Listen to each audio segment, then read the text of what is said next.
hasta que esté verdaderamente operando, hasta que sea verdaderamente notoria, hasta que sea verdaderamente visible en nuestra vida, que somos hijos y que nosotros gozamos de la presencia de nuestro Dios, que le conocemos, que sabemos su corazón, que sabemos lo que Él anhela de nosotros, lo que Él quiere, lo que Él espera, lo que Él ha planificado, cuál es su propósito para sus hijos primeramente, pero también para toda la humanidad.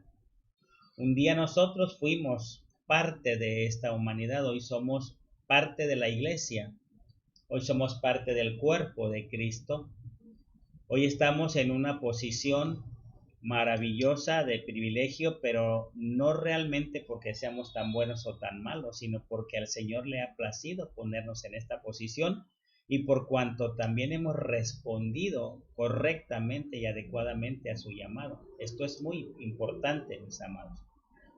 Entonces, seguimos en este maravilloso estudio de entender lo que significa una comunión restaurada.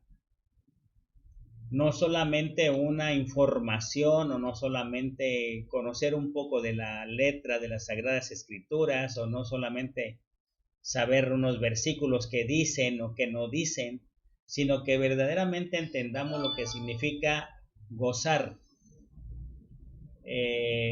ser tan bendecidos por la presencia, por una presencia viva, una presencia que a cada momento y cada día de nuestra vida nos va indicado nuestro Padre Celestial por su Espíritu todo lo que tenemos que hacer día tras día.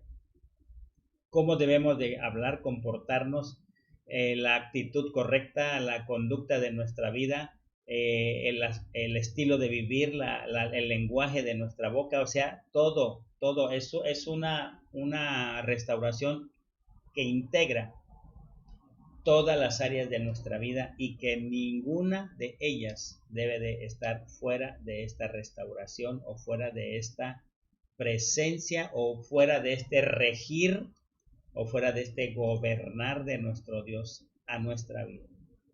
Es integral. Quisiera que hoy recordásemos una vez más el versículo central de Hechos 15 y vamos a leer desde el 15, Hechos 15. Vamos a leer hasta el verso 18, extendiéndonos un poquito. Hechos 15, 18. Y vamos a darle una vez más lectura a estos versos para seguir comprendiendo mejor lo que significa todo lo que hoy Dios nos ha estado hablando. Y definitivamente yo me atrevo a decir que no va a quitar, como decimos normalmente, coloquialmente, el dedo del renglón. Tenemos que seguir sobre esta temática. Dice en el verso 15, vamos a empezar en el verso 15, un verso atrás. En esto concuerdan, dice, las palabras de los profetas, porque como está escrito, en el verso 16 nos dice, después de esto, de todos los acontecimientos que él programó, que él puso, que él vio, volveré y reedificaré el tabernáculo. Acuérdese que en estos tiempos la presencia de Dios se había ausentado, por decirlo de alguna forma. De David, que se cayó, mi presencia se fue, mi presencia quedó eliminada o quedó entorpecido el hecho de saber que yo estaba presente, o el arca que hemos estudiado, que el arca era la que representaba la presencia y había sido quitada. Entonces el tabernáculo o la presencia, vamos a decir, la comunión con Dios, la adoración se había caído. Pero yo volveré, dice, y repararé todo lo caído, y repararé sus ruinas y las volveré a levantar. En el verso que sigue, en el verso 17, vamos a leer también ahí el verso 17, dice, esto va a suceder para que el resto de los hombres me busquen. Estamos entonces hablando, mi amado hermano, que esta condición o promesa del Señor, el resto de los hombres me busquen o busquen al Señor y todos los gentiles también lo busquen, es algo que hoy nos ha alcanzado a ti y a mí. Por eso es que estamos en el camino. Por eso es que hemos sido llamados con un llamamiento santo y celestial. El resto de los gentiles me busquen también, y porque yo sobre todos los gentiles, o sea, sobre toda la humanidad, ya no solamente sobre el pueblo de Israel o los judíos, he invocado mi nombre, o mi nombre ha sido invocado. Entonces vamos al 18, vamos a leer un poco más en el 18 también. Y ahí nos está diciendo, entonces dice el Señor que hace conocer todo desde los tiempos antiguos. Mire qué hermoso es entender, mi amado hermano, que lo que Dios habló desde estos tiempos antiguos, hoy nosotros lo seguimos cumpliendo. Hoy nosotros lo seguimos ejecutando. A mí se me hace maravilloso entender que tenemos a un Dios hermoso que ha establecido un plan desde los tiempos antiguos y que no lo ha cambiado ni lo cambiará. Los gentiles y toda la humanidad, incluidos también los judíos y todo Israel y todos los países del mundo y todas las naciones y todas las lenguas y todas las razas, fueron llamadas a buscar al Señor. ¿Por qué? Porque Él esto lo ha dado a conocer desde tiempos muy, muy antiguos. Cuando tú y yo ni siquiera existíamos, ni siquiera sabíamos si íbamos a existir, ya el Señor había planeado todo esto. Así de que, mi hermano, por esta hermosa, hoy podríamos decir que por esta hermosa causa de esta presencia del Señor en nuestras vidas el día de hoy, entonces la vida que hoy gozamos, la vida en el Espíritu, debe ser evidente en ti y en mí. Me gozo al entender y espero que todos lo podamos entender, que la palabra de nuestra predicación ya no es solamente eso, palabra, como lo fue o lo ha sido por muchos siglos. Ya no es solamente palabra, sino que hoy, por la causa de esta presencia que hoy Dios nos ha venido a decir que es necesaria que la tengamos muy, muy tangible, muy presente en nosotros, que seamos muy entendidos de esta presencia, entonces hemos alcanzado a entender que tenemos una vida en el Espíritu, porque el Espíritu está con nosotros, el Señor está con nosotros también, y que esta vida del Espíritu debe notarse. La gran diferencia entre una persona que no conoce a Dios, que no tiene a Jesucristo, que no ha sido regenerada, que no ha sido introducida al reino, que hoy lo está mirando y que está en el reino, a una persona que no tiene absolutamente nada de esto, debe de ser notoria la diferencia. Lo vamos a seguir recalcando porque esto es importante. La gente que te rodea debe darse cuenta. Aún, tal vez me atrevo a decir que va a haber momentos en que no digas nada, pero por tu simple actuar, por tu simple accionar, la gente se va a dar cuenta que tú eres de Dios, hijo de Dios, profesante de la fe cristiana verdadera, y entender que sí puedes establecer una diferencia entre la vida eterna y la muerte eterna, entre la vida eterna y la condenación eterna. Porque la vida del Espíritu, que viene como una consecuencia de la presencia del Señor en tu vida, tiene que ser notoria y la gente lo tiene que notar. La gente tiene que darse cuenta. Misión Cristiana del Calvario en la calle 10 y en toda la misión del mundo entero. Este es el tiempo de ya no creer esto como solamente un eslogan o una lectura de las escrituras, o como si estuviéramos sirviendo un Dios que no está vivo, un Dios que está muerto. No sé cómo podríamos considerar esto. Pero Dios nos ha desafiado en este tiempo. Dios nos ha ahora sí que confrontado con esta realidad de lo que significa el entendimiento de tener una restauración que no se basa solamente, o que ya no se basa, mejor dicho, en ritos, en abluciones, en religiosidades, sino que ahora es una relación viva. Es una relación viva con un Dios vivo, con una iglesia viva. Nosotros tenemos todo, que podríamos decir, la responsabilidad y el derecho de hablar de la vida en el Espíritu, de la vida en Dios, de la vida en Jesucristo. Pero para que podamos ser congruentes con lo que hablamos, la forma en que vivimos debe de respaldar o debe de responder correctamente a todo lo que nosotros predicamos. Hemos estado oyendo historias maravillosas de los héroes de Dios y de las héroes de Dios o las heroínas de Dios de la fe, y ellos no son más que una muestra maravillosa, todos ellos, de la presencia de Dios, de que está vigente, que está permanente, que es real, que no es una ficción, que no es una ilusión, sino que es algo que debe de estar entre nosotros verdaderamente funcionando.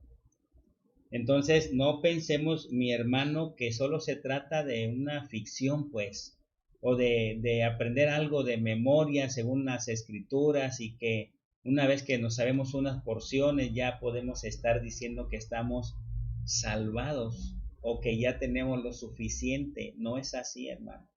Nunca creo yo que vamos a terminar de conocer al Señor aún en la eternidad, los que alcancemos la eternidad. Me encanta a mí cuando vemos un poquito, vamos aquí a Primera de Reyes 18. Primera de Reyes 18, vamos a buscar esa escritura en el verso 15.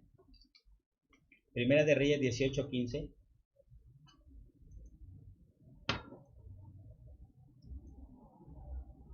Me encanta mirar un poquito la vida de este siervo de Dios que se llamaba Elías, y yo creo que, bueno, Eliseo también aprendió de él, pero Elías y Eliseo pues fueron, usted sabe, primero fue Elías y luego Eliseo, y yo creo que la escuela de Eliseo era la escuela de Elías, los profetas tremendos.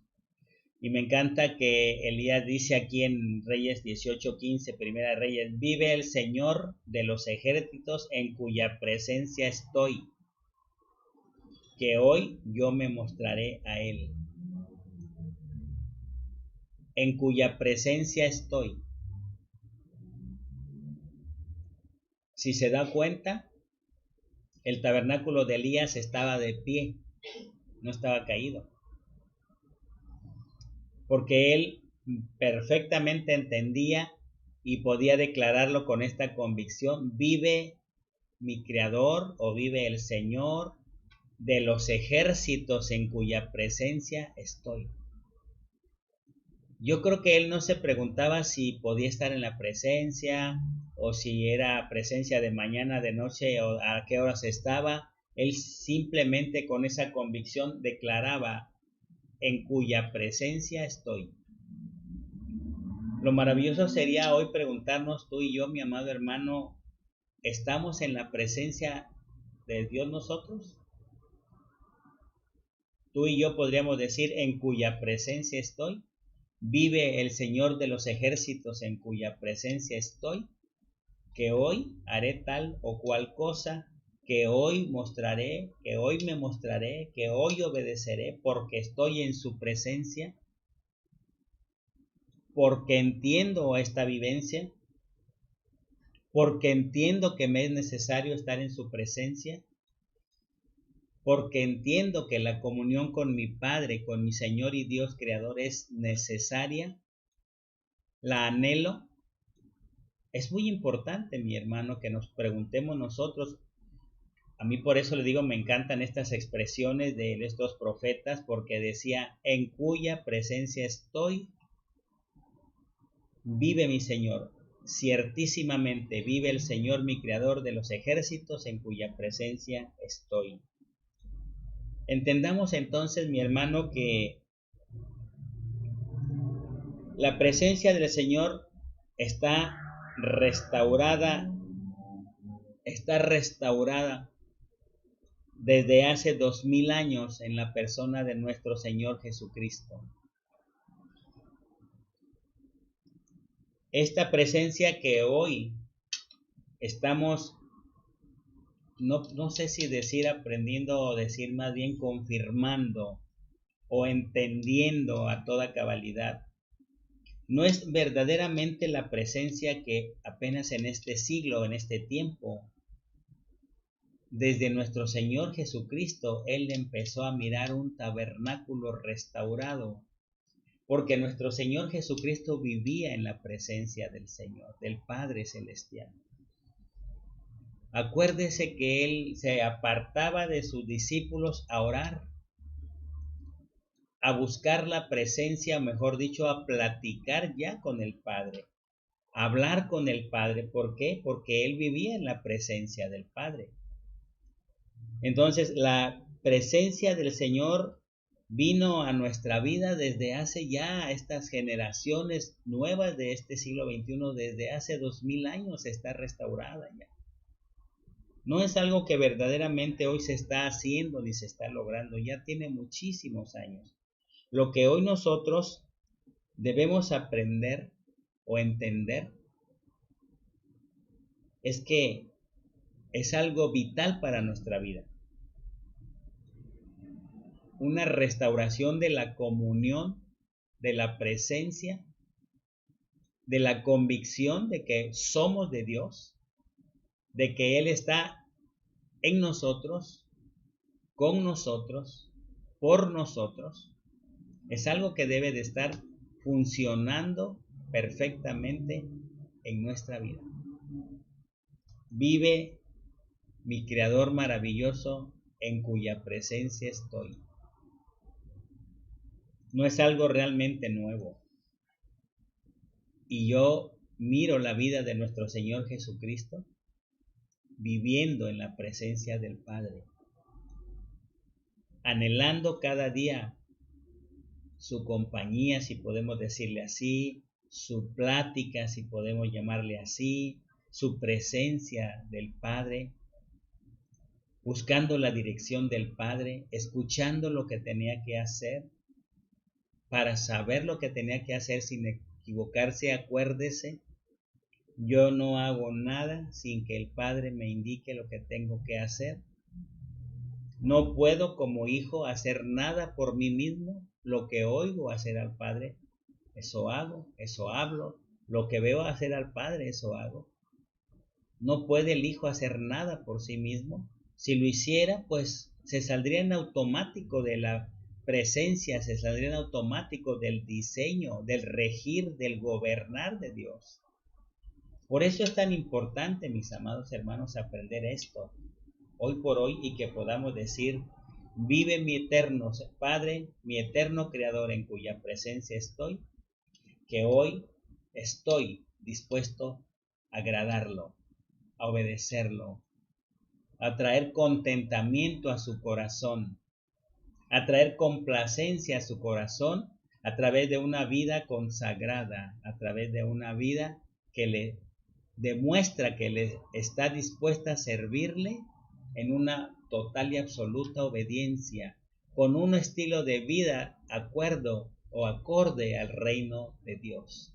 Es maravilloso entonces, mis hermanos, porque pues yo creo que este debe ser hoy por hoy nuestra dedicación, nuestro entender, nuestro vivir, que nosotros, así como los profetas antiguos, así como nuestro Señor Jesucristo, así como un Isaac, como un Abraham, como un Jacob, como un David, así como un Noé, Así, mi hermano, con esa dedicación, así como un Moisés que fueron tocados por Dios, que la presencia de Dios los alcanzó, se manifestó a ellos, hicieron grandes cosas y grandes promesas. Es nuestro tiempo, mi amado. Este es el tiempo de la iglesia de este siglo, de que también haga grandes cosas y grandes trabajos y grandes desempeños en la presencia del Señor. Es el mismo Señor, no ha cambiado el Señor, no ha cambiado, mi hermano. En el Salmo 110, vamos a leer el Salmo 110, de los versos 1 al 4. Voy a buscar porque quiero que lo leamos en la traducción del lenguaje actual.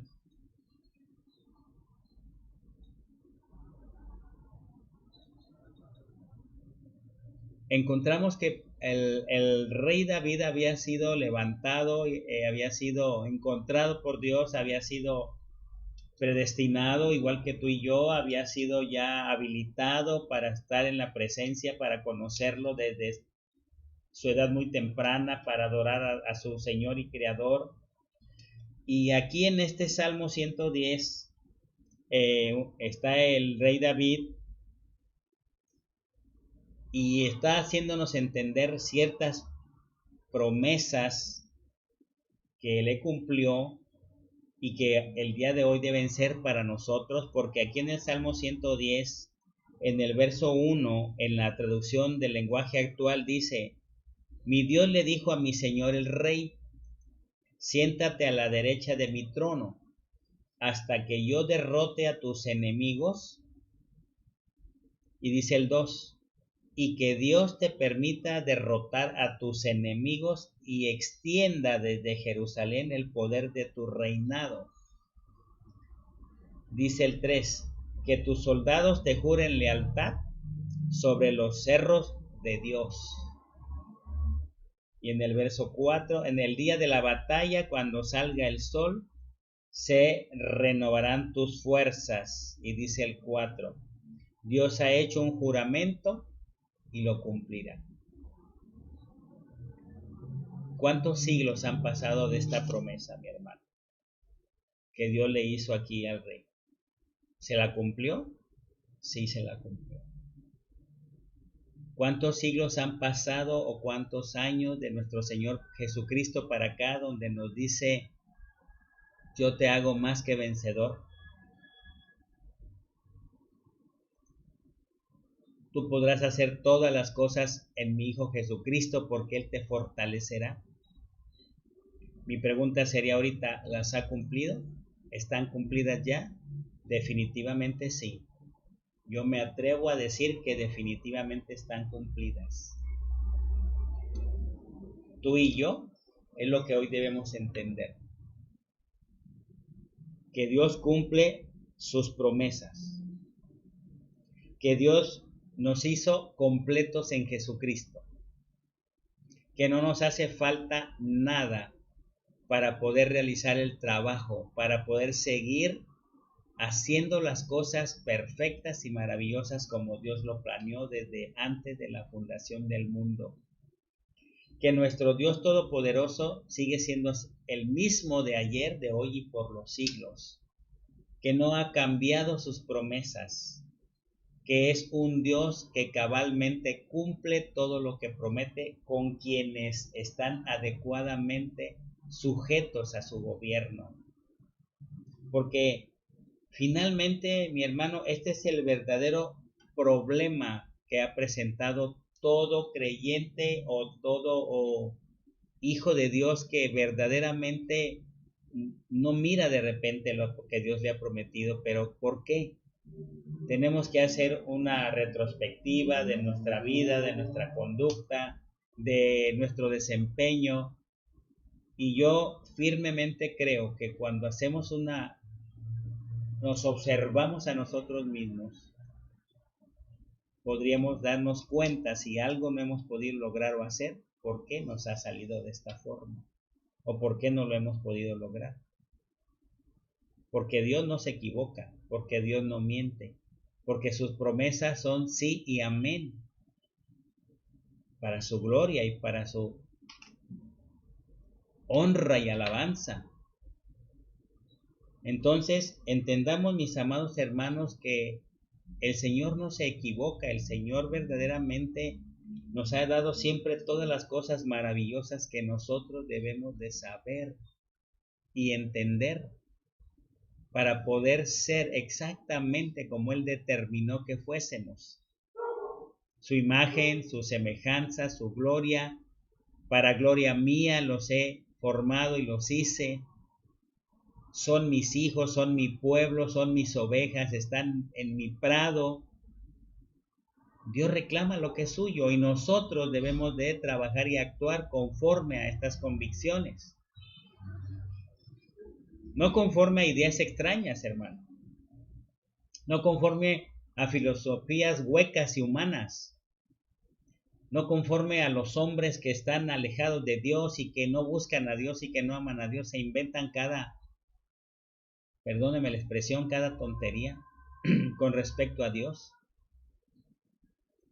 Pero los que verdaderamente le conocemos somos los que estamos verdaderamente relacionados, los que estamos en su presencia, los que creemos verdadera y totalmente todo lo que Él ha dicho, los que nos estamos esforzando día tras día por hacer las cosas como Él ha dicho, por no cambiarlas, por no desviarlas, por no modificarlas, sino hacer todo exactamente como Él ha dicho.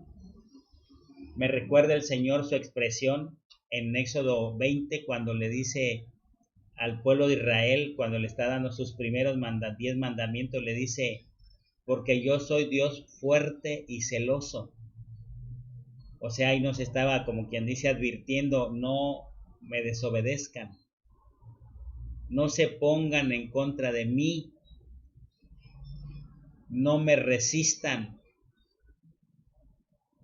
no traten de hacer las cosas a su manera porque no van a lograrlo. Por eso ahí nos está diciendo, yo soy un Dios fuerte y celoso. Y castigo o visito, dice ahí, visito la maldad de los padres sobre los hijos. Bueno, hoy podríamos, mis hermanos, entender que verdaderamente Dios siempre ha dicho que la maldad no se va a quedar sin ser ejecutada, la justicia de Dios o sin ser, no me gusta esta palabra porque se oye fuerte castigar, porque luego creemos que Dios es Dios castigador. No, Dios es Dios justo. Los que nos castigamos en un momento dado somos nosotros por no obedecer las directrices que Él nos da, por hacer las cosas diferentes a como Él las ordena o tratar de hacerlas diferentes. Muchas veces hasta me atrevo a decir que no nos van a salir o sabemos que no nos van a salir, pero intentamos hacer cosas diferentes cuando no debemos hacerlas diferentes. Cuando Él nos ha advertido, no pequen delante de mí, no se deslicen en desobediencia delante de mí. Yo no tengo por inocente al que se equivoca, al que peca delante de mí, tiene que visitarle la justicia. Mi justicia, nos advirtió Dios desde hace tantos miles de años, mis amados. Creo que a nadie, mis amados hermanos, le queda el hacerse como que no entiende, como que no sabe, porque Dios es muy claro con todas estas cosas. No tenemos por qué equivocarnos. Dios no puede tener por inocente al que se equivoca, al que comete un pecado, al que yerra. El blanco no puede, porque su justicia, lo voy a pintar de esta forma, le obliga a ejecutar la corrección y pagar el pecado que tenemos que pagar. Lo que veo también maravilloso con respecto al corazón de nuestro Dios es que si tú, cuando te equivocas, ojalá nunca nos equivocáramos, pero el día que nos equivocamos, si venimos delante de Dios a confesar nuestro pecado, no lo retenemos, no tratamos de ocultarlo, si confiesas tu pecado, creo que es primera de Juan 1:9 aquí, Dios es fiel y justo para perdonar nuestro pecado y limpiarnos de toda maldad. Y aquí me trae a recordar también la parábola o la historia del hijo perdido, que se le conoce mucho como la parábola del hijo pródigo, pero acuérdese, pide todos sus bienes. El padre no lo resiste, le da los bienes y se va. Y se pone a vivir desenfrenadamente y perdidamente, dice la Escritura. Pero fíjese que hasta ese punto él no había dejado de ser hijo, solo que se había alejado del Padre, tratando de hacer su propia voluntad y no la voluntad del Padre que lo cuidaba cuando estaba con él en la casa. Se retira, el Padre le da su herencia, por decir así, y vaya y la derrocha perdidamente, en todas las formas que te puedas imaginar, porque hasta que se la termina y hasta que se ve todo ya sin ni un centavo en la bolsa. ¿Y qué sucede entonces, mi hermano? Sucede lo que sigue sucediendo en este siglo, cuando ya no hay dinero, empezó a ser despreciado por todos. Y como ya no tenía que comer, entonces tuvo que buscar trabajo de cuidador de cerdos. Y mire qué terrible es que un judío, para quien los cerdos son inmundos, ahora tenga que estarlos cuidando y dándoles de tragar o de comer, pues. Era tal yo creo, el pesar de este hijo perdido, que andaba en ese momento perdido, que obviamente de alguna, en esa hermosa conexión de espiritual que tenía con el Padre, le llegó el alumbrar del arrepentimiento. Y dice la Escritura que volvió en sí al contemplar en dónde estaba, lo que estaba haciendo, hasta dónde había caído por desobediente y rebelde. Bueno, la Escritura nos enseña que volvió en sí.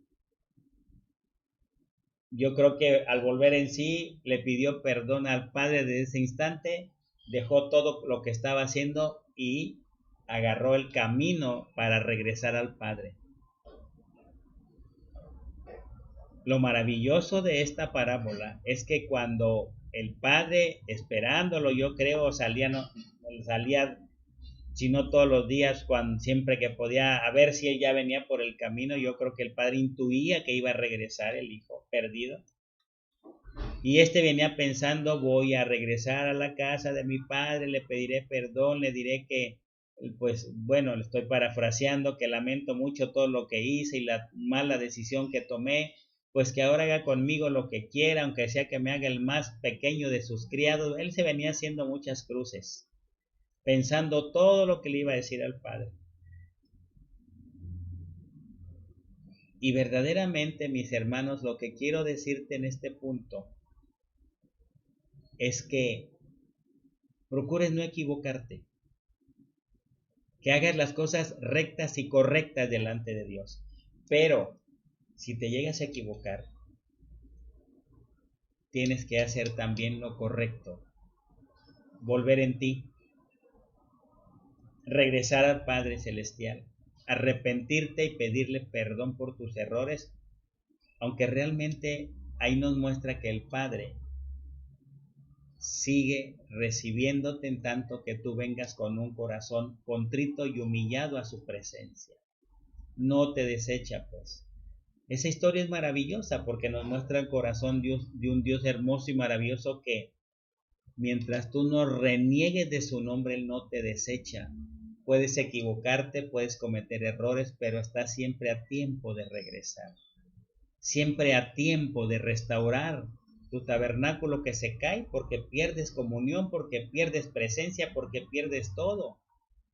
El hijo pródigo, el hijo perdido, había perdido la presencia del Padre, ya no lo veía, ya no hablaba con él, ya no platicaba, ya no había comunión, lo perdió todo. Pero cuando regresa arrepentido, el Padre lo abraza y lo besa y lo recibe.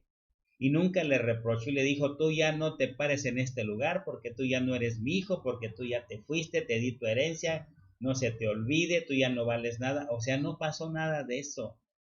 El Padre lo recibió.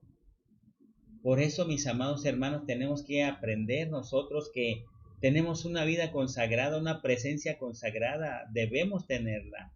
Pero si por alguna razón tú te equivocas y pecas y yerras, no tienes más que arrepentirte de corazón, humillarte delante de Dios y regresar a Él. Ese es el tabernáculo restaurado. Que no se nos olvide el amor de Dios, que no se nos olvide la comunión con Él, que no se nos olvide restaurar una presencia cuando la hemos dejado a un lado, olvidado, queriendo hacer las cosas a nuestra manera. Aquí en Josué 1.1 me hablaba el Señor esta escritura, en Josué 1.1, las promesas que el Señor ha hecho a sus hijos y a sus héroes de la fe desde tiempos inmemoriales nos han alcanzado, hermano. Yo quiero que entiendas esto hoy. No solamente eran para ese tiempo, son también para ti, para mí en este tiempo. Las promesas de Dios hechas a sus héroes de fe nos han alcanzado a nosotros. Todo lo que Él le prometió a David, cómo lo levantó, cómo lo hizo vencedor, cómo lo llevó a ganar todas las batallas y todo lo hermoso que hizo de Él, es para ti, para mí también hoy. Ya no importa qué época y qué era y qué tiempo estamos viviendo, Dios es el mismo y su promesa es bendecirnos y no maldecirnos, bendecirnos en todo momento. Requiere algo de nosotros, aquí lo vemos en Josué 1.1. Dice, aconteció después de la muerte de Moisés, siervo de Dios, que el Señor le habló a Josué, hijo de Nun, servidor de Moisés. Josué era el Timoteo de Moisés, si podemos verlo así. Timoteo era el siervo o el servidor del apóstol Pablo. Aquí podríamos decir que Josué era el siervo, el servidor o el Timoteo de Moisés. En el verso 2 le dice, vamos al verso 2, aquí en Josué 2 dice, mi siervo Moisés ha muerto. Ahora pues, tú levántate, Josué, y pasa este Jordán tú y este pueblo a la tierra que yo les doy a los hijos de Israel. Verso 3. Era el sucesor, el que tenía que tomar la estafeta. Josué lo sabía. En el verso 3 le dice el Señor aquí a Josué en el verso 3.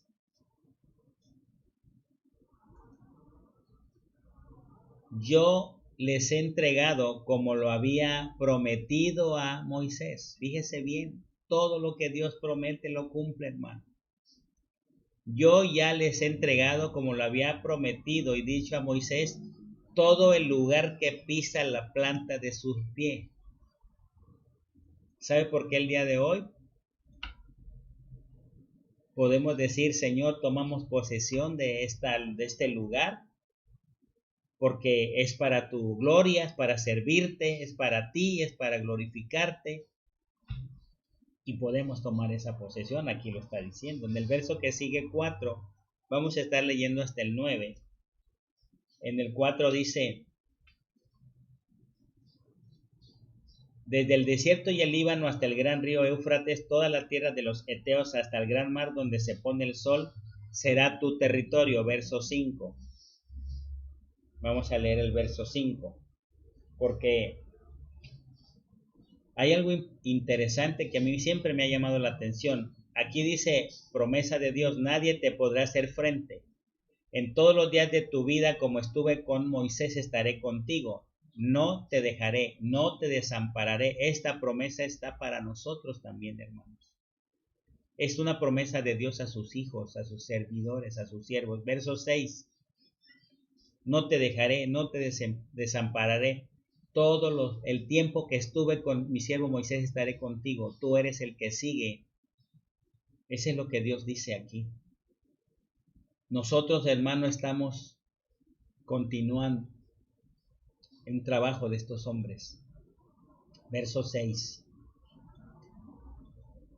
Esfuérzate, el 6, solamente vamos a ver el verso 6. Aunque, bueno, es porque repite las dos frases que quiero que veamos aquí. En el verso 6 le dice a este Josué que se esfuerce. Verso 6. Vamos, regresa a un versículo, por favor. Esfuérzate y sé valiente. Esto es lo que demanda Dios de ti, de mí. El día de hoy, esfuérzate y sé valiente. Porque tú y yo tenemos que repartir por heredad el reino de Dios a toda la tierra. Te estoy parafraseando. Porque yo la he jurado a todos mis siervos, hijos y descendientes que se las daría. Verso 7. Tú y yo tenemos que repartir las naciones por heredad a Dios. En este entendimiento que hoy tenemos, hermano. Vamos al verso que sigue. En el verso 7 vuelve a decirle los 8 y 9 y vamos a terminar el día de hoy, mis amados hermanos.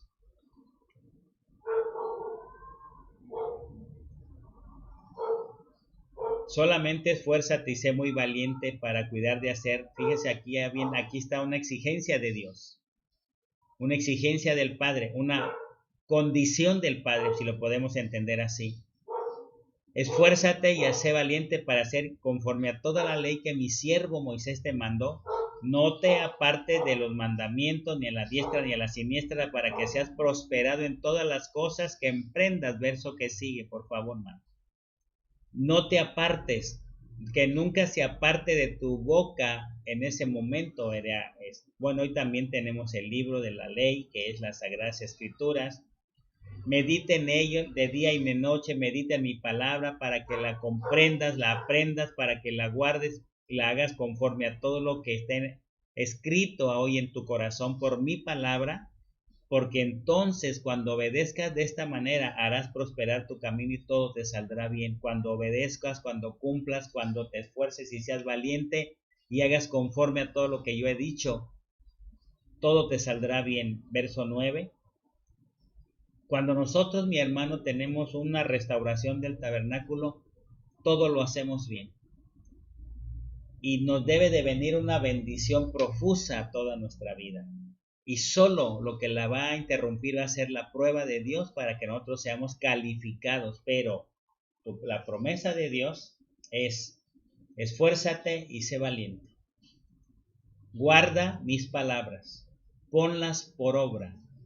Dedícate a estudiarlas y aprenderlas. No las pases por alto nunca. No dejes nada que caiga a tierra.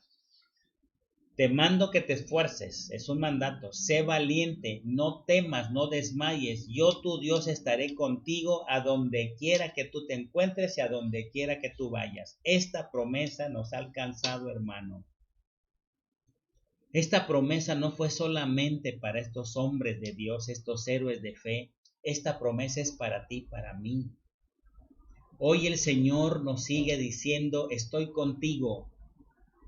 Por eso anhélame, anhela mi presencia, porque yo estoy contigo.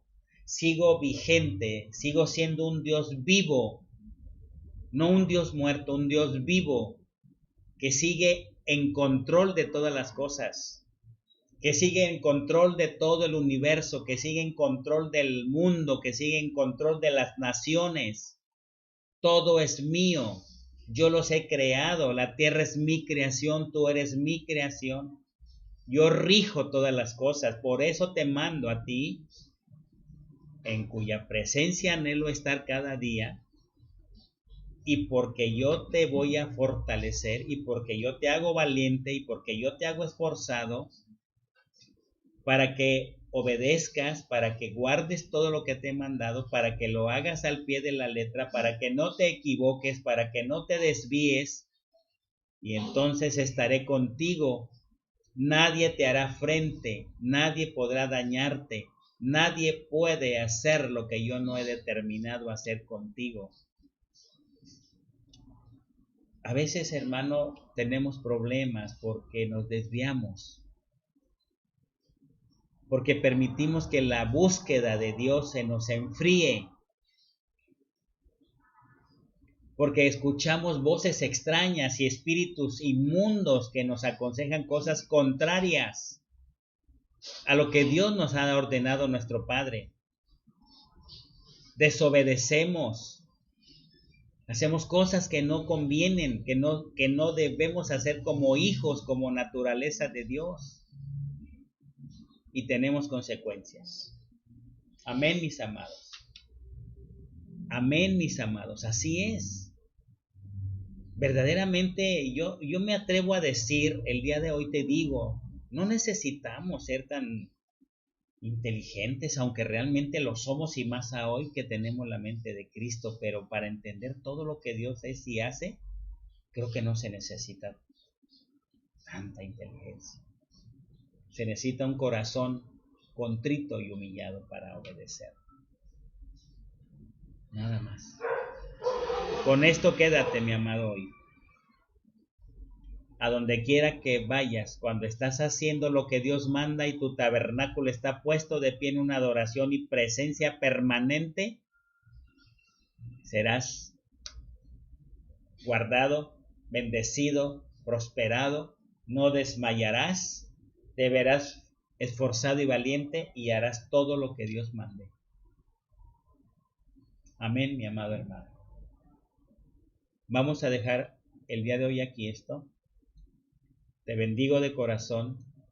Te declaro verdaderamente en el propósito de Dios. Te declaro con un tabernáculo maravilloso tuyo propio levantado y restaurado y vigente y viviente y presente.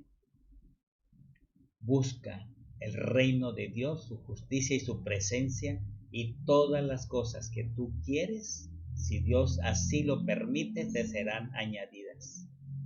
Y nadie te podrá hacer frente. Pero no te desvíes ni a la diestra ni a la siniestra. No te enfríes, no permites que vengan espíritus inmundos a hablarte o a meterte ideas contrarias a la palabra de Dios. Y vuelvo a repetir, si no entiendes, si no comprendes, para eso estamos los servidores de Dios, los ministros de Dios, para perfeccionarte. Amén, mi amado hermano. Que Dios me les bendiga en esta noche. Les amo con mi corazón a todos, los bendigo, mando saludo a todos mis amados hermanos de la misión en la calle 10 y a todos mis hermanos que nos escuchan en otras partes. Bendecimos a Dios por esta maravillosa tiempo en el que hemos alcanzado a personas que nos miran en otras partes. Dios nos ha dado gracia para que seamos escuchados, para que ellos sean enseñados. Escríbanme si tienen dudas, yo estoy para despejarlas, estoy para que todo se los pueda yo, conforme a mí me ha sido revelado, se los revele a ustedes. Lo que Dios me ha enseñado por casi 30 años de estar con Él, se lo enseño con todo gusto, mi amado. Así de que mándeme un mensaje, un WhatsApp, un email, escriba en el Facebook, pregúnteme o como usted quiera, mi amado hermano, pero no se quede a medias y no se quede incompleto y no permita que la ignorancia lo invada, sino conozca lo que es maravilloso servir a Dios. Sean benditos todos mis hermanos y les saludo con cariño y estamos para la próxima oportunidad. Chao. Dios me les bendiga a cada uno.